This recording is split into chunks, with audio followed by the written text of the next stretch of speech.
By the way, we have another special guest with us, all the way from Washington State. Now, you know I used to be in Washington, D.C. He's in Washington State. These are two opposite sides of the United States, and we're kind of like at two opposite sides originally. I'm coming from one background, he's coming from another background. Maybe you don't know what I'm talking about? You thought it was something about religion? Nah. I'm from Texas, and he's from Alabama. That's as far away as you can get. Assalamu alaikum. Assalamu alaikum. Oh, he learned it. All right. There's hope for this guy. MashaAllah, we're glad to have you with us. This is Micah. And Micah, to the Christian background, you folks know him very well. He's been on international tours and mega churches and the big TV scene with all the great guys, right?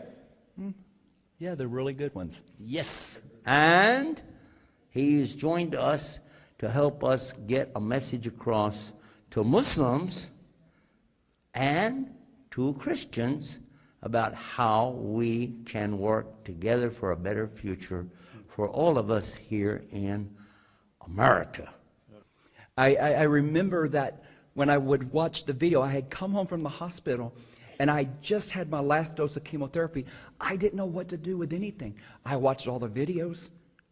I might be jumping ahead, but you know, the thing is, I didn't know what to do. All I did was get prostrate on the floor, and I said, God, I do not know what to say, but teach me and guide me to whatever that I need to do. The key word for me, when I did the same thing 25 years ago, when I put my head on the ground, the key word was, guide me, guide me. And that changed everything in my life. I didn't have any idea what I was.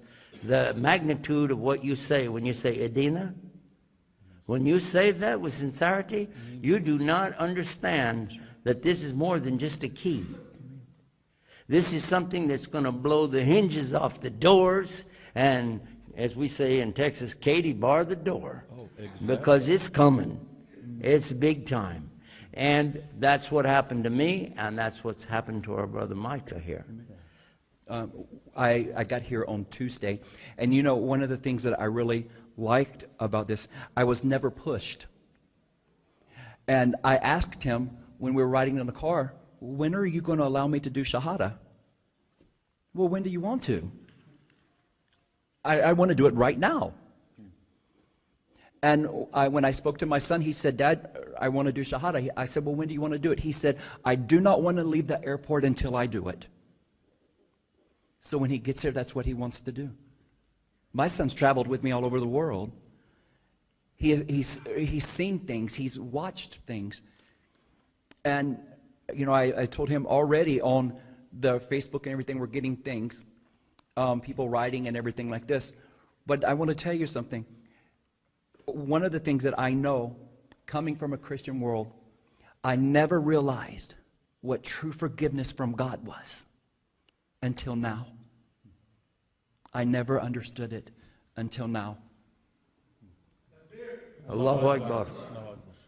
Now, Sheikh, you're sitting here hearing this for the first time. His words affected my heart, really. Wallahi, yani, subhanallah, brothers and sisters, I don't want to talk while the Sheikh is here, but to be honest with you, we are praying every day and night, saying, Ihdina as-sarat al-mustaqim. Ihdina. Oh Allah, guide us to the straight path. 17 times a day in our Farida. Subhanallah, we have to learn, like what the Sheikh said and the brother said, Jazallah khair, we have to learn the mercy of Muhammad, the kindness of Muhammad, the love of Muhammad, the humbleness of Muhammad. This is the way that we have to teach it to our kids. This is the way, Sheikh. then we'll be guided. Then we'll be guided, Sheikh. Jazakallah khair. And I feel that we should also, for our viewers at home, explain something. We have a lot of Muslims who watch us, and we have a lot of non-Muslims who watch us as well. Please understand something. I'm going to repeat what I said in the earlier segment because I'm not sure everybody heard it. So we'll repeat. If you heard this part before, you can. This is a good chance to run to, whatever you got to take care of right now and then come back.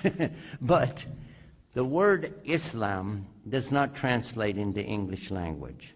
Many Muslims will say Islam means peace.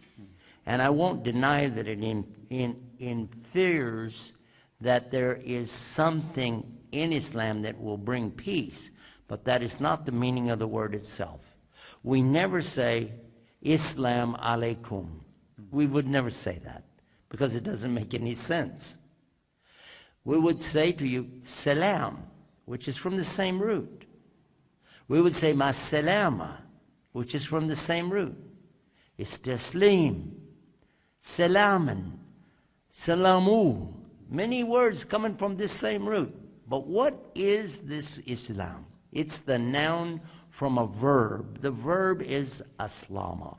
Aslama is coming from 3 letters في اللغة العربية in the Arabic language. Sin, lam, mim. And from those 3 come so many hundreds of words, and they're all beautiful. They all have big meaning. But this one word, aslama, in English, you don't have it. You have to have a compound structure to make it. Let me share with you a little of that. The principles, the basis of Islam is coming from aslama, and listen to this. The first part of it is surrender. If you don't want to surrender, just walk on. You're not, okay, you're not with us, okay? You don't want to surrender to Almighty God. And the Christians who know this, especially the down-home folks, they know, they've heard sweet surrender. We all sang it 1,000,000 times, right? Exactly. So sweet surrender, that real surrender, though, when you turn everything over to the Lord. You totally and completely say, you know what, I'm giving it all over to the Lord. Second is submission. You submit to the terms, conditions of Almighty God. Third is obedience, to obey the commandments of God. Now check this one out. Here we go. This is a big one. Sincerity.